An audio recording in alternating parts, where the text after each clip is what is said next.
Hello everyone and welcome back to Kobean History. In today's video we are gonna take a look at the Royal Botanical Gardens of Kew in southwest London. We visited and took this footage back in May, so it's taken a while for me to get around to making this video, but since PewDiePie recently got married here in Kew, I thought it was high time for me to finally finish this video. So I will follow a kind of historical timeline through the gardens, visiting each location in order of when they were built. But to give you a little background of what Kew is, I'll start with this short introduction. With over 8.5 million items, Kew houses the largest and most diverse botanical and mycological collections in the world. Its living collections include more than 30,000 different kinds of plants, and their herbarium, which is a collection of preserved plant specimens and associated data, is also one of the largest in the world, with over 7 million preserved plant specimens. So today we will take a tour around and go through the history of Kew Gardens. We'll take a look at some of the surviving structures from Victorian times like the glass gardens, as well as some structures that are even older than that, such as the Great Pagoda. And we will end with a more recent history of Kew. In 1501, Henry VII built Sheen Palace, which later became known as Richmond Palace, and courtiers attending Richmond Palace settled in the area of Kew.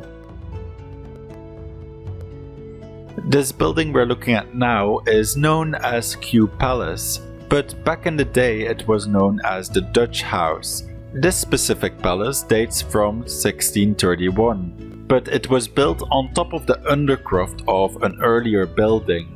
And the actual occupation of the Kew Palace complex by the royals lasted from around 1728 until 1818.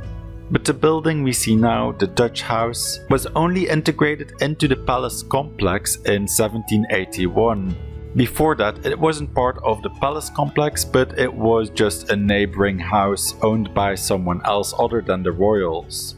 In 1750, Frederick, the Prince of Wales at the time and who was living here in the palace complex, began to remodel the gardens associated with the White House, which was the name of the main palace in the complex, which no longer exists today. But a year later, in 1751, he died, and his widow Augusta continued living at the White House with their children and took over the remodeling of the gardens.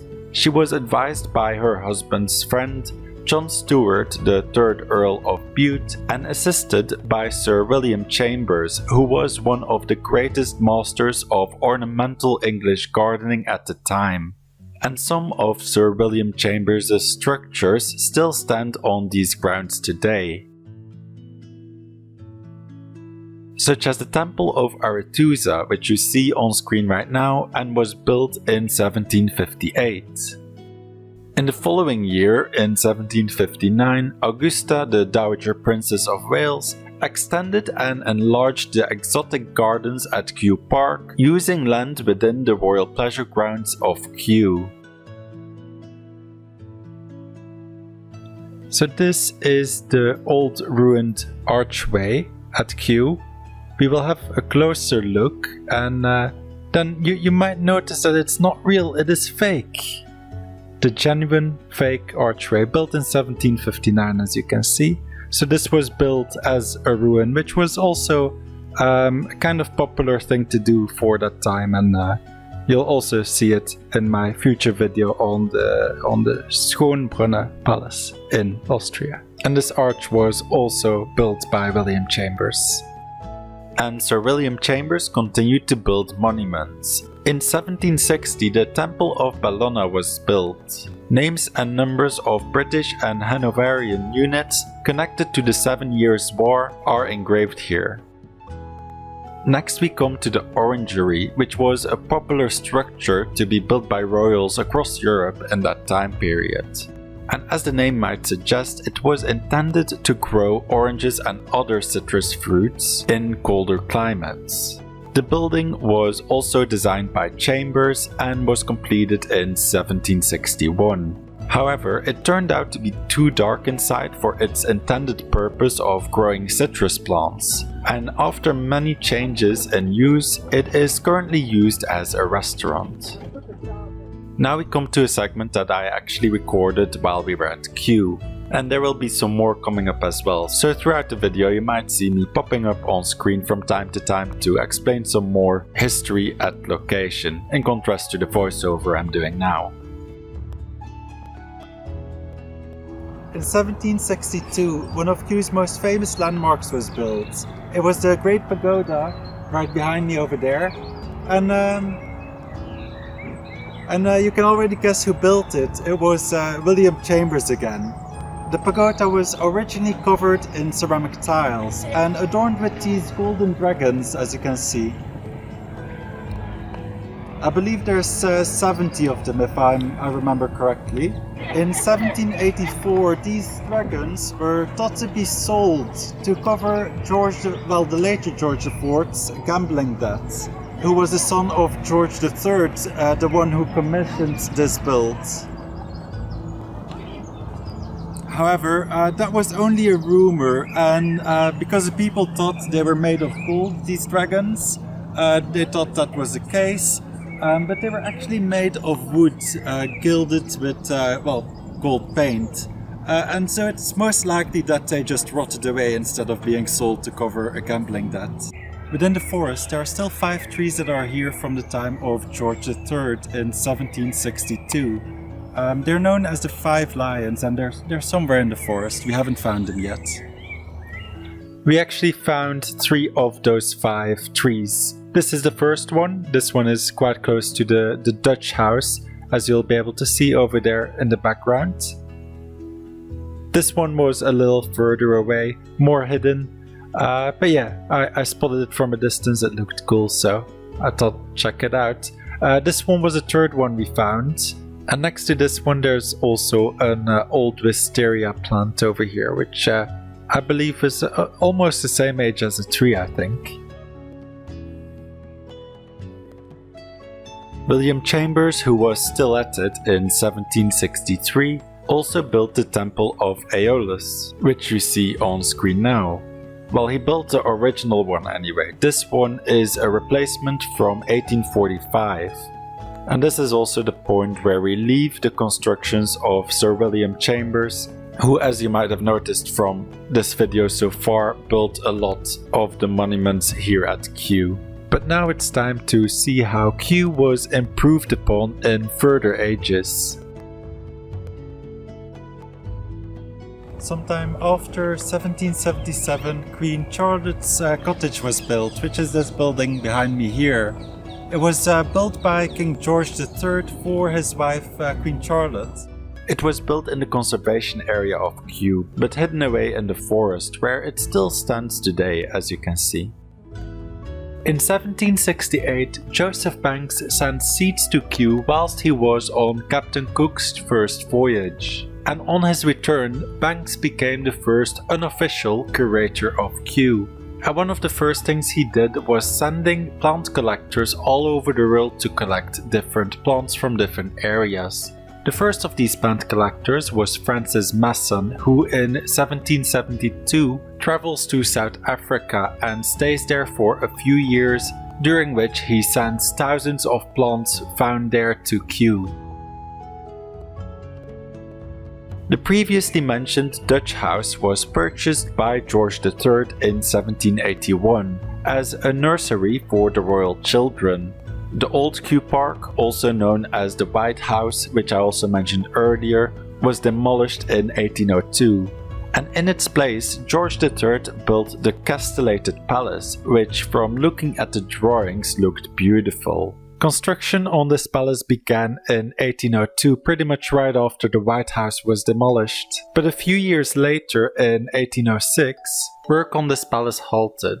And even though the exteriors were pretty much fully completed, the palace as a whole was basically only a shell without any interior functionality. George III's son, George IV, hated it so much that when George IV actually became king, he ordered for this palace to be demolished. The demolition project began in 1828, but it proved difficult because the building technique used to build the palace was really effective and it was hard to destroy. Eventually they decided to pack the palace full with dynamite and destroy it that way. Here you can see where the Castellated Palace used to stand in relation to the current Kew Palace that still stands today, as seen from the River Thames, so it was right next to it. And speaking of the Dutch house, we actually visited inside. We didn't record much, but this is the view of the Queen's Gardens from the palace. And you can see there is the River Thames behind those gardens. Now we come to the Nash Conservatory, and as a little side note, this is actually the building where PewDiePie got married. It's a popular location to rent out for events, so also at the time of recording it was rented out for a different event, so we couldn't take a look inside, but we got these shots from the outside. The building was originally designed for Buckingham Palace, but it was moved to Kew in 1836 by King William IV. It was designated Plant House No. 1 since it was the first official plant house on the site. Built in 1837 for Queen Victoria in memory of William IV, King William's Temple, then also known as the Pantheon, had a series of cast iron panels set inside of its walls, commemorating the British military victories from Minden to Waterloo. 1840 marks the year in which Kew transferred from the Crown to the government, so Kew was no longer private to the royals and Kew became a national botanical garden open to the public. A year later in 1841, plants from the Falkland Islands were transported to Kew in glazed Wardian cases, which was a new way to keep plants alive on long voyages, which before that was really hard to do. 1844 saw the start of the construction of the Palm House.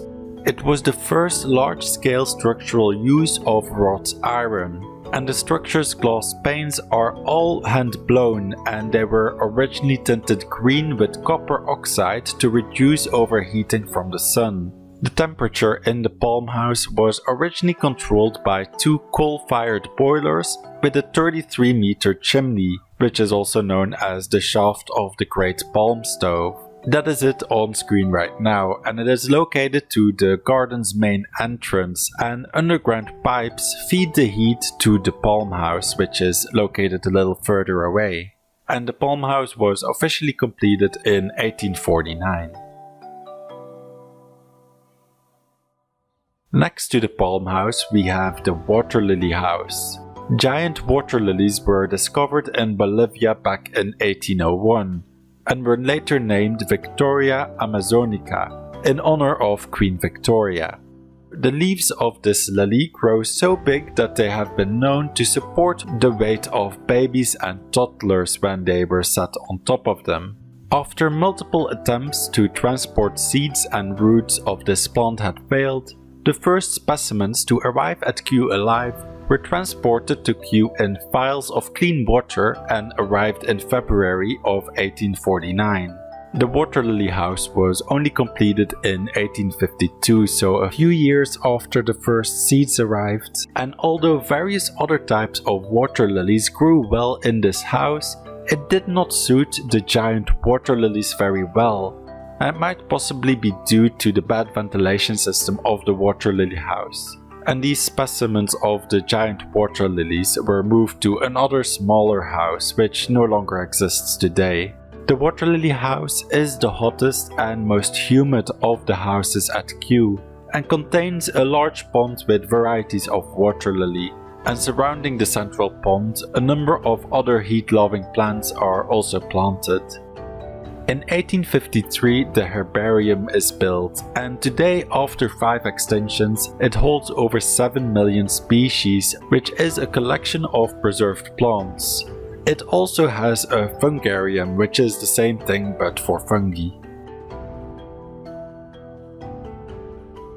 The biggest of Kew's glass houses is the Temperate House, and it was commissioned in 1859.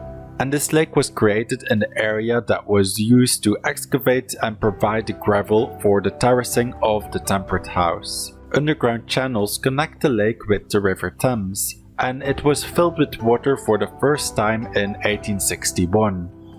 Yeah, so this bridge was constructed in 2006, and it was the first bridge that crossed the lake. It is also the only bridge that crosses the lake. After a few years of construction, in 1863 the Temperate House opens. It is twice as large as the Palm House, and it is the largest Victorian glass house which still exists today. And even though it opened in 1863, it wouldn't be fully completed until 1899.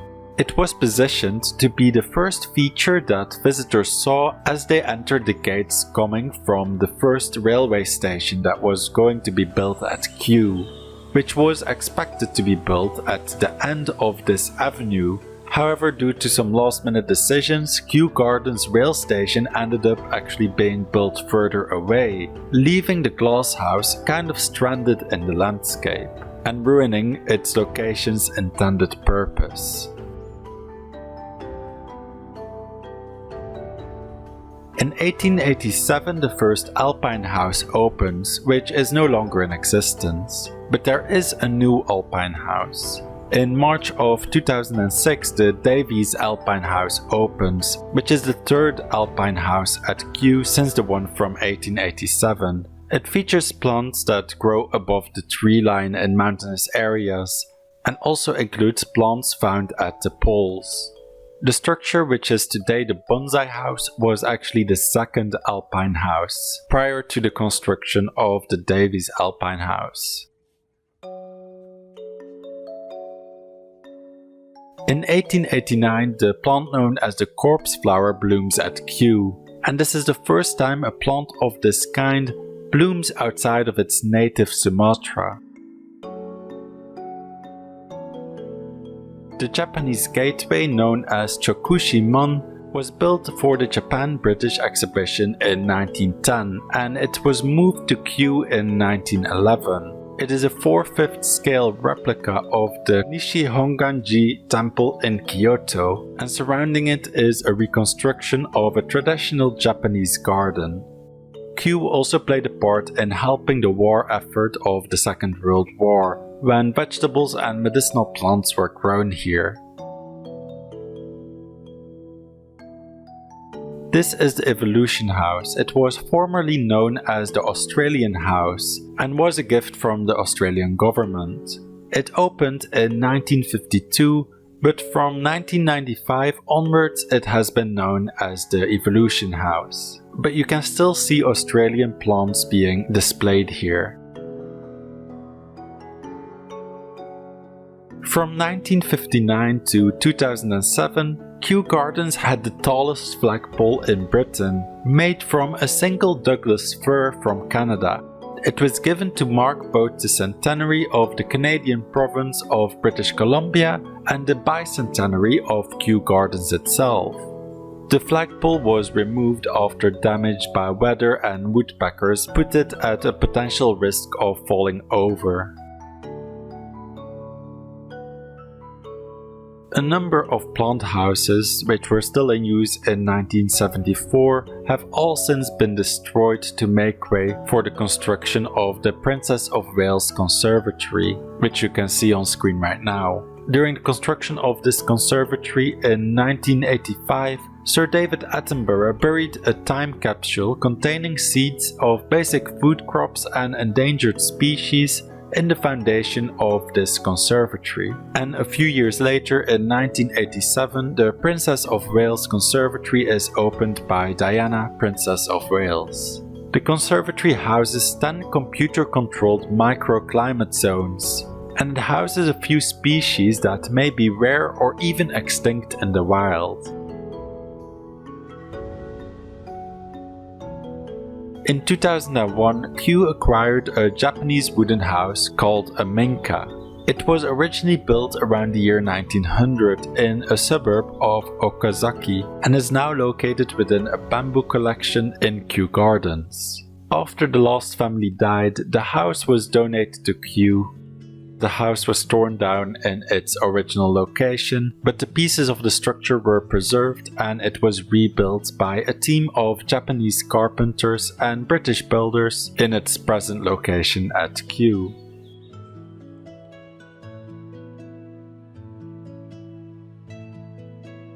In 2008, a Canopy Walkway opened at Kew. The walkway floor is made of perforated metal, so it flexes under the foot and the entire structure sways in the wind.